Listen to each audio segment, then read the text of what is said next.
Hi, everyone. Glad to have you here. This is the place where we share real horror stories that will make you think twice before turning off the lights. If you enjoyed true creepy experiences, don't forget to subscribe and hit the notification bell. Now let's get into today's story. I live in a quiet part of northern Utah, right where the last bit of highway town fades into open land. There's not much out here except a couple of truck stops, a few motels, and some scattered shops lining the main road. Past that, the streets turn to dirt, leading out to wide fields and patches of forest, owned by folks who like their privacy. It was a normal day for me. I work from home and usually finish around 6. That evening, I drove into town to grab some groceries. The town's small, and the highway doesn't see much traffic, so the store was pretty empty like usual. While I was walking down one of the aisles, I noticed a man looking at me. At first, I brushed it off. Maybe I just turned my head at the same time he did. Nothing weird. But a few minutes later, in a completely different part of the store, I saw him again. He came into the aisle I was in and stood a few feet away, not moving or picking anything up. I kept my eyes on the shelves, but shifted them slightly to the side. Even without turning my head, I could tell he was staring. I said hi, just to break the tension. He didn't answer. I grabbed what I needed and quickly moved on. Honestly, I just figured he was a little off. Maybe tired. Maybe socially awkward. I didn't overthink it. I paid for my groceries, walked out, and headed to my car, which I always park near the back of the lot. As I was getting in, I glanced across the rows of cars. There he was again. He was standing between 2 parked vehicles, watching me. No groceries, no bags, just standing there. It didn't look like he had gone through the checkout at all. Creeped out, I left right away. By the time I got home, the sun was almost gone, and the dirt road leading to my place was dark. I carried the first couple bags inside, got distracted by a phone call from my dad, and finally went back out for the rest. That's when I saw it. Far off to the side of the dirt road, just barely visible in the moonlight, there was a truck. No lights, no movement. Just a dark shape sitting at the edge of my property. I own close to 40 acres, so whoever that was had pulled into my land. That truck definitely wasn't there when I got home. Maybe it was someone who couldn't afford a motel and just wanted a place to sleep. That was the best explanation I could think of. As long as they stayed outside, I wasn't going to confront them. You never know who someone might be or what they're capable of. Back inside, I opened the front curtains so I could keep an eye out. For the next hour or so, nothing happened. I didn't see any movement. Eventually, I started to relax. Maybe it really was just a tired driver. Around midnight, I closed the curtains and went upstairs to bed. I fell asleep pretty fast, but at some point during the night, I woke up needing to use the bathroom. It must have been around 2 or 3. Half asleep, I walked to the hallway and opened the bathroom door. That's when I heard a creak downstairs. It was quiet. Too quiet. I stood there for a second, then opened and shut the door again to see if the floorboards would creak the same way. They didn't. I slowly moved to the top of the stairs and looked down.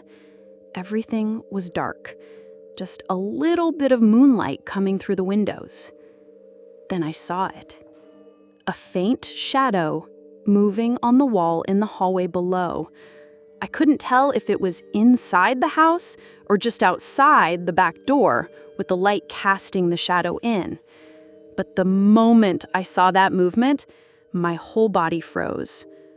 I backed into my room and shut the door as slowly as I could. Then I grabbed my phone and called the police. I kept my voice low. I waited. The house was silent. For a minute, I started to think maybe I was just paranoid. But then I heard it again. Creaking, slow and heavy footsteps across the floor below me. It sounded like they were moving through the living room. Then, suddenly, flashing lights pulled up outside. The sound of running footsteps inside the house made my stomach drop. I heard the door slam. The police got to him before he reached the truck. It was the man from the store. They arrested him right there. He was armed. Claimed he was trying to rob the place, but that didn't make any sense. He hadn't stolen anything. He didn't even bring a bag. And he knew I was home. Truth is, I think he followed me all the way from the store. Maybe even watched me for hours, maybe longer. Whatever he was planning, I don't want to know. Last summer, I was on the final stretch of a long road trip. I'd been visiting relatives and decided to take the scenic route home, stopping in a new spot every night. By the time I left my last stop, I had 8 hours left to drive through nothing but forest and quiet roads. There was one more city I wanted to see, but it was too far off my route. Instead, I had booked a small cabin through Airbnb that sat just 2 hours away and happened to be right on the way home. The drive wasn't bad. The land was mostly flat with scattered trees along the roadside. When I reached the cabin, the first thing I noticed was the line of tall pine trees planted perfectly along the front, framing a narrow graveled driveway. It looked a little eerie in the fading light. I parked and used the code sent by the host to unlock the padlock on the front door. Despite the out appearance outside, the inside was freshly renovated, cozy, modern, definitely set up for guests. I didn't bother unpacking since I'd only be there one night. I grabbed some fast food earlier, so I sat down at the kitchen table to eat. 10 minutes in, I heard a knock at the front door. It made me jump. I hadn't heard a car drive up, no footsteps on the gravel, nothing. I got up and opened the door. A man stood there, maybe in his 40s, bald head, thick gray and black beard. He smiled and said he just wanted to check that I had gotten in okay. Figuring this must be the host, I told him everything was great. He nodded. I said goodnight and I closed the door. Something about the whole thing felt off. He never mentioned he was coming by, no message, no call, and the smell coming off him was strong, like someone who had been sweating in the sun all day. It was strange, but I tried not to overthink it. Maybe he lived nearby. I went back to eating, then took a quick shower. I was only in there a few minutes before I started feeling sleepy and got into bed. I was scrolling through my phone when it happened again. Another knock. I hadn't heard any vehicle, no sound of anyone approaching, just that sudden knock. Immediately, my nerves kicked in. Why would the host come back? And so soon? I checked my phone. No messages, no missed calls. I walked out into the main room. The knocking continued, slow, steady. I didn't open the door. I just called out and asked what he wanted. He paused for a second, then said he just had one more thing to ask and asked me to open the door. I didn't answer right away. I didn't know what to say, but after a few seconds of silence, he knocked again and asked once more if I could open it. I told him it was late, and if it wasn't an emergency, I'd prefer to be left alone. He didn't respond. Not immediately. Then silence. That quiet felt heavier with each second. A full minute passed, and I still didn't hear anything. No footsteps, no gravel crunching, no car pulling away. I crept up to the door and peeked through the small window. No one was there. I should have felt relieved, but instead it made things worse. I didn't hear him walk off, so where was he? I stood still, barely breathing, straining to hear the slightest sound. Then my eyes drifted toward the living room window. He was there, standing outside, staring straight at me through the glass. I ran straight to the bedroom, slammed the door, locked it, called 911.